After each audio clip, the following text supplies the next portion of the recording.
Hello दोस्तों, welcome to my channel. तो चलिए हम आज की स्टोरी शुरू करते हैं। अब 1 महीने से भी ऊपर हो गया था जब विंग हॉस्पिटल में बेहोश था। और अब वांग जी को भी सब याद आ गया था कि वांग जी ने विंग के साथ क्या किया था। जब वांग जी को सब याद आया तो वांग जी इतने गुस्से में था कि उसने अपने कमरे की सारी चीज़ों को तोड़ दिया था। और वांग जी ने ये भी पता लगा लिया था कि उस दिन उसे हुआ क्या था।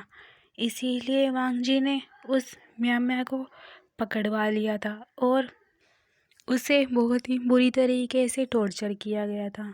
अभी तक भी उसे वांग जी ने मारा नहीं था और उसे बस टॉर्चर ही किया जा रहा था। अब इतने महीने से वांग जी ने वैन चाओ को भी अपने कब्जे में कर लिया था। उसने उसे भी गोली मार दी थी। अब बस वैन कंपनी से वैन रूहान बचा हुआ था। वांग जी अब वैन रूहान के पीछे पड़ा हुआ था। जब से वांग जी को ये सब पता चला था कि उसने विंग के साथ क्या किया है, उस दिन से ही वांग जी वहाँ उस क्लब में रोज जाकर जानयानली से विंग के बारे में पूछता था। पर जानयानली उसे कुछ भी नहीं बता पाती थी। इस बारे में जानयानली को भी नहीं पता था कि विंग के साथ ये सब किसने किया है। जानयानली ने वांग जी से यही कहा था कि वो मेरा एक अडॉप्टिव सन था जिसकी तबीयत खराब थी। अब उसकी तबीयत ठीक हो गई थी, इसीलिए वो अपने काम पर वापस चला गया है और बस वो अपने काम पर ही रहने लगा है। वहीं पर रहता है और वहीं काम करता है। यहाँ पर तो वो कभी फ़ोन भी नहीं करता है। वांग जी ये सुनकर थोड़ा नाराज़ हो जाता है, पर वो फिर भी जानयानली से रोज़ पूछता था विंग के बारे में। जानयानली रोज़ हॉस्पिटल जाती थी विंग के पास उसे देखने के लिए। वांग जी को ये पता था कि जानयानली किसी से मिलने हॉस्पिटल जाती है, पर यह नहीं पता था कि वो किससे मिलने जाती है। फिर एक दिन ऐसे ही जानयानली जब अपने केबिन में बैठी हुई थी तो वहाँ पर जिन जुशियान आता है। जिन जुशियान जानयानली से कहता है, वो किंग आज भी विंग के बारे में पूछ रहा था, तुम ही बताओ मैं उसे क्या जवाब दूँ। जानयानली कहती है, मैं क्या करूँ, पता नहीं वो विंग के बारे में क्यों पूछता रहता है। उसे ऐसा क्या दिखता है विंग में। हमारा विंग वैसे ही ऐसी हालत में हो गया है। पता नहीं कौन था वो जिसने हमारे विंग की ये हालत कर दी है। और ये कहकर जानयानली बहुत ही उदास हो जाती है। जिन जुशियान कहता है, अगर तुम मेरी एक बात मानो तो क्या मैं कुछ कहूँ। जानयानली कहती है, तुम क्या कहना चाहते हो। मैं चाहता हूँ कि तुम वांग जी को यानी किंग को वो टेप क्यों नहीं सुना देती जो विंग के साथ कुछ हुआ है। जानयानली कहती है, तुम ये कैसे कह सकते हो, फिर किंग क्या करेंगे उसे सुनकर। जिन जुशियान कहता है, तुम एक बार उसे ये बात बता कर तो देखो, शायद फिर वो अपने डिसीजन पे आ जाए और विंग को बिल्कुल भी पूछे ना कि वो कहाँ गया। और फिर हम उसे ये भी तो बता सकते हैं कि उसके साथ अब क्या हुआ है और वो कहाँ है। जानयानली कहती है, पर फिर जिन जुशियान कहता है, इससे हमें भी पता चल जाएगा ना उसके साथ क्या हुआ है। जानयानली कहती है, हाँ ठीक है, अगर वो मुझसे अब की बार पूछेंगे तो मैं उसे वो टेप ज़रूर सुना दूँगी। फिर ऐसे ही 2-3 दिन बाद वांग जी जानयानली के कैबिन में आता है और उससे फिर विंग के बारे में पूछता है। जानयानली कहती है, क्या सच में विंग के बारे में जानना चाहते हैं। वांग जी कहता है, हाँ क्यों नहीं, मुझे विंग के बारे में सब कुछ जानना है और ये भी कि वो कहाँ है अब। फिर जानयानली कहती है, ठीक है, आइए मेरे साथ। फिर वांग जी जानयानली के वहाँ पर कमरे में चला जाता है। वहाँ पर जिन जुशियान, जानयानली और वांग जी बैठे हुए थे। जी, जी, जायाली कहती है वांग जी से, मैं आपको कुछ सुनाना चाहती हूँ, क्या आप सुनेंगे? वांग जी कहता है, हाँ ज़रूर। फिर जायाली एक टेप रिकॉर्डर जैसी कुछ लेकर आती है और उसे वांग जी के सामने रख देती है। जायाली कहती है, जैसे कि आपको पता है विंग हमने अडॉप्ट किया हुआ था, तो मैं आपको कुछ बता देती हूँ। वांग जी कहता है, हाँ ठीक है, बोलिए। फिर जायाली कहती है, जब से मैंने ये क्लब शुरू किया है तब से ही विंग यहाँ पर रोज़ाना आता था। यहाँ पर वो आता था और सबसे बहुत ही अच्छे से बात करता था। तब विंग बहुत नॉर्मल था, बिल्कुल अच्छी से था तब वो। उसकी तबीयत भी बिल्कुल ठीक थी। उसने मुझे बताया था कि वो यहाँ पर कुछ नौकरी करने के लिए आया है अकेला। बस ऐसे ही हमारी और उसकी ऐसे ही रिलेशन बन गई थी कुछ। वो मुझे शीज़े कहता था और यहाँ पर सबके साथ अच्छे से मिलजुल कर रहता था। वो रात को आता था अपने दोस्तों के साथ और ड्रिंक करता था। कभी कभी यहाँ पर वो वर्क भी करने लगता था और सबसे अच्छे से मिलजुल कर रहता था। अपने दोस्तों को भी वो बहुत अच्छे से ट्रीट करता था। एक दिन वो ऐसे ही अचानक गायब हो गया और कम से कम 1 महीने तक वो हमारे बार में बिल्कुल भी नहीं आया। जब वो एक दिन वापस आया तो वो बहुत ही उदास सा था।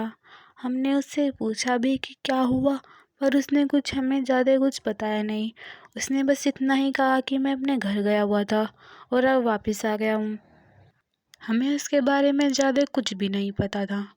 बस वो आता था, ड्रिंक करता था और बातें करता था अपने दोस्तों के साथ और हम सब के साथ अच्छे से मिलजुल कर रहता था और चला जाता था।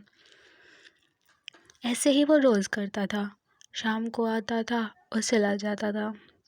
लेकिन एक दिन वो बहुत ही नाराज़ था, तो हमें कुछ भी नहीं बताया उसने कि उसके साथ क्या हुआ है। बल्कि उसके दोस्तों ने भी उससे पूछा था, पर उसने कुछ भी नहीं बताया। पर वो उस दिन के बाद बहुत उदास रहने लग गया। उसने हमें कहा था कि वो यहीं किसी क्लब में ही शायद नौकरी करता है और बस ऐसे ही बाहर का काम संभालता है। जब उसने हमें कुछ बताया नहीं, इसीलिए हमने उससे ज़्यादा कुछ बहस नहीं की।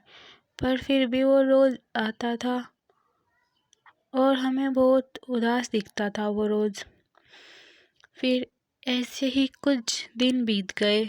लेकिन एक बार जब हम अपना बार बंद कर रहे थे, तो मैं ऐसे ही बाहर घूमने के लिए निकली थी। तो मैंने विंग को वहाँ अपने बार के आगे अनकॉन्शियस तरीके से लेटा हुआ पाया। मैं उसे देखकर बहुत डर गई और उसके पास से एकदम भाग कर गई। जब मैंने उसको देखा तो उसके कपड़े वगैरह भी सारे फटे हुए थे और उसके नेक पे से भी बाइट के निशान दिख रहे थे और वहाँ से खून आ रहा था और वो बिल्कुल बहुत ही अनकॉन्शियस सी तरीके से बेहोश पड़ा हुआ था। उसे कुछ भी होश नहीं थी। तभी मैंने उसको हॉस्पिटल में एडमिट कराया, तो हमें पता चला कि उसके साथ क्या हुआ था। जायाली ये सब कहकर जिनजुशान की तरफ देखने लगी। तभी जिनजुशान कहता है, हमें पता चला कि उसके साथ किसी ने ज़बरदस्ती की है, यानी कि रेप करने की कोशिश की है। उस दिन हम जब हॉस्पिटल में ये पता चला तो हम बहुत ज़्यादा दुखी हो गए और डॉक्टर ने कहा कि अब विंग भी शायद कोमा में चला गया था और उसे बिल्कुल भी होश नहीं आ रहा था। डॉक्टर ने हमें बताया था कि वो पता नहीं अब कब उठेगा। हमने उसकी फैमिली को भी बहुत कांटेक्ट किए, पर हमें उसकी फैमिली के बारे में कुछ भी पता नहीं चला और ऐसे ही 2 साल बीत गए, पर उसे बिल्कुल भी कुछ होश नहीं आया। 2 साल तक हम उसे वहीं हॉस्पिटल में ही केयर करते रहे, पर एक दिन जब उसे अचानक से होश आ गया तो हम उसके पास भाग कर गए। तो हमें पता चला कि उसका माइंड एक छोटे बच्चों की तरह हो गया है, जो अब बिल्कुल भी ठीक नहीं हो सकता। वो बिल्कुल छोटे बच्चों की तरह रिएक्ट कर रहा था। भले ही उसे कितने भी साल हो गए हों, पर वो अभी भी ऐसे रिएक्ट कर रहा था जैसे छोटा बच्चा हो। तो इसीलिए फिर जायाली कहती है, इसीलिए मैंने उसे अपने सन के रूप में अडॉप्ट किया था। और इससे डॉक्टर को भी हमने कुछ ज़्यादा एक्सक्यूज़ देने की कोशिश नहीं की। डॉक्टर भी इस बात के लिए मान गए थे, पर डॉक्टर ने हमें ये बात ज़रूर कही थी कि अगर इसके साथ वही सब कुछ हुआ जो पहले हुआ था, तो इसका माइंड ज़रूर ठीक हो जाएगा, उसे सब याद आ जाएगा। भांग जी ये सुनकर बहुत ज़्यादा डर रहा था और बहुत ज़्यादा गुस्सा भी हो रहा था कि ये सब किसने उसके साथ किया है। उसकी तो बिल्कुल आंखें ही लाल हो गई थी। फिर हम उसे अपने यहाँ पर बार में ले आए थे और उसे यहीं रखने लगे थे।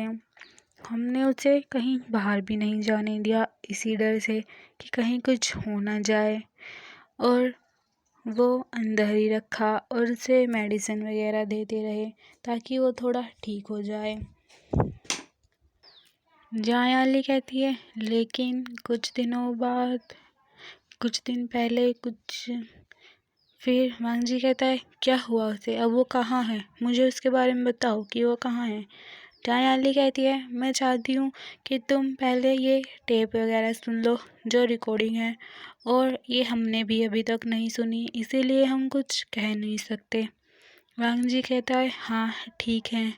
जायाली कहती है, जब वो थोड़ा रिकवर हुआ था तो हम उसे एक हिप्नोटाइज वाले के पास ले गए थे जिसने उसे हिप्नोटाइज किया था और उससे सब कुछ जाना था कि उसके साथ क्या हुआ था। उसने रिकॉर्ड किया था और हमें दे दिया था। वांग जी कहता है, ओ अच्छा। जिनशान कहता है, हमें वो वैसे तो कुछ नहीं बताने वाला था, लेकिन हमने फिर भी उसे सब कुछ ऐसे ही हिप्नोटाइज करके उससे सब कुछ जान लिया था, पर हमने भी अभी तक ये टेप नहीं सुनी है। वांग जी कहता है, हाँ ठीक है, हम चलो पहले ये टेप ही सुन लेते हैं। तो चलिए दोस्तों, हम आगे की स्टोरी कल देखते हैं। प्लीज़ अगर आपको ये पार्ट अच्छा लगा हो तो मेरे चैनल को सब्सक्राइब करना, लाइक करना और कमेंट ज़रूर करना। थैंक यू दोस्तों, बाय।